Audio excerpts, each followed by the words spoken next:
ரவிச்சந்திரன் அஸ்வின் மாதிரி ஒரு ஜீனியஸ், ஒரு லெஜெண்டு, இந்த கேமை கரைச்சி குடித்தவர் இங்கே யாருமே அதிகமாக கிடையாது. விரலை விட்டு எண்ணக்கூடிய நபர்களில் ஒருவர் அவர். அப்படிப்பட்டவர் இந்த கிரிக்கெட்டை வந்து ஒரு ஜீனியஸாக அவர் இன்னைக்கு வந்துட்டு ஒரு ஒரு ஆஃப் த ஃபீல்டு ஆனதுக்கப்புறமா இன்னைக்கு அவர் வந்து இது பண்ணுறாரு. ஆன் ஃபீல்டு பிளேயராக இருந்தவர் நீங்கள் வெளியே இருந்து எல்லாத்தையும் டயக்னோஸ் பண்ணி சொல்கிறாரு, ஓகேப்பா இது இப்படிப்பா அது அப்படிப்பா இது இப்படிப்பான்னு வந்து ஒரு டாக்டர் வந்து அப்படி கூராய்வு பண்ணுற மாதிரி எல்லாத்தையும் அவர் பண்ணிக்கிட்டு இருக்காரு. ரைட்டா? ஸோ அப்படி பண்ணுற ஒரு நபரை வந்து நம்ம இதிலலாம் இது சொல்கிறதுக்கு ஒன்றுமே கிடையாது. வேறு யாரோ ஒருத்தவங்க சொல்கிறாங்க, நீங்கள் யூடியூப் சேனல் பார்க்குறீங்க, யூடியூப் சேனல் வச்சுருக்கிற யார் வேணாலும் பேசுகிறாங்க கிரிக்கெட்டை பற்றி. அப்போ என்ன போன்ற உங்களை போன்ற நபர்களே பேசும்போது இந்த கிரிக்கெட்டை கரைச்சி குடிச்ச ஒருத்தர் அந்த டீமை பற்றி அனாலிசிஸ் பண்ணுறதுல என்ன தப்பு இருக்குது? அதை நம்ம அக்செப்ட் பண்ணி தான் ஆகணும். ஓகே, ஸோ அதில் அவர் மேலே கோவத்தை காட்டுறதுல எதுவுமே கிடையாது. பட் இன்னொரு விஷயம் இதில் நம்ம பார்க்கணும், முக்கியமான ஒன்று, ரோர் 26க்கு அவர் வரல.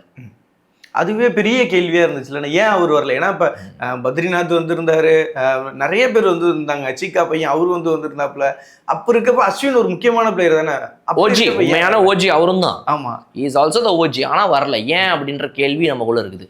சிஎஸ்கே கூப்பிட்டு அஸ்வின் வரவில்லையா, இல்லை சிஎஸ்கே அஸ்வினை கூப்பிடவே இல்லையாங்கிறது நமக்கு தெரியாது. நிஜம் என்னங்கிறது அஸ்வினுக்கு தான் தெரியும், சிஎஸ்கே தான் தெரியும். ஸோ அப்போ அந்த இடத்துலயே வந்து ஒரு சின்ன ஒரு இது நமக்கு தெரியுது, ஒரு ரிஃப்ட் தெரியுது. அந்த ரிஃப்ட் இருக்கிற நேரத்தில் நான் எதிர்பார்த்தது என்னன்னா, ஆக்சுவலாக எல்லாரும் அஸ்வின் பக்கம் நிற்பாங்க. எல்லாரும் வந்துட்டு இவர் ஏங்க வரல, அவர் ஏங்க வரல, இவர் வந்து நான் நல்லா இருந்திருக்குமேங்கன்ற அந்த லிஸ்ட்டில் அஸ்வினை பற்றியும் கேட்டுருப்பாங்க தான் நான் நினச்சேன். பட் அது எங்கே எக்கு தப்பாக போச்சுன்னு தெரில. அஸ்வின் அவர்களுடைய வீடியோ தொடர்ந்து ஏதாவது ஒரு வீடியோ மூலமாக தான் அவருக்கு ஆக்சுவலாக இஷ்யூவே வருது. ஒரு வீடியோவில் வந்துட்டு சில விஷயங்களை சொல்லிட்டார், இன்சைட் இன்ஃபர்மேஷனை ஷேர் பண்ணிட்டாருன்ற ஒரு பிரச்சனை வந்துச்சு.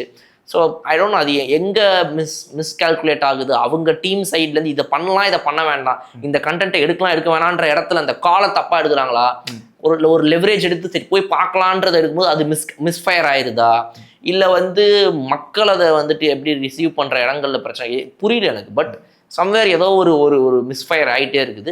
பட் அது ஒரு பெரிய விஷயமே கிடையாதுங்க. அதுக்காக அவரை போயிட்டு கமெண்ட்ஸில் இது பண்ணுறதெல்லாம் வந்து நீங்களும் நானும் பேசும்போது அவர் பேசக்கூடாதா, எது குட்டு பேடு, டீமில் என்ன ரைட்டு, யார் எப்படி ஆடணும், என்ன எது ப்ளஸ் மைனஸ், இவர் அவுட் ஆக என்ன பண்ணணும் பண்ணக்கூடாது, அது சொல்கிறது எந்த தப்பு? எல்லா டீம் பற்றி சொல்ல தான் போகிறாரு. 74 மேட்ச்லேயே உட்காந்து எல்லா டீம் பற்றி பேச தான் போகிறாரு. ஸோ அதெல்லாம் ஒரு மேட்டர். அவர் பெருசாக இருப்பாருன்னு எனக்கு தோணல.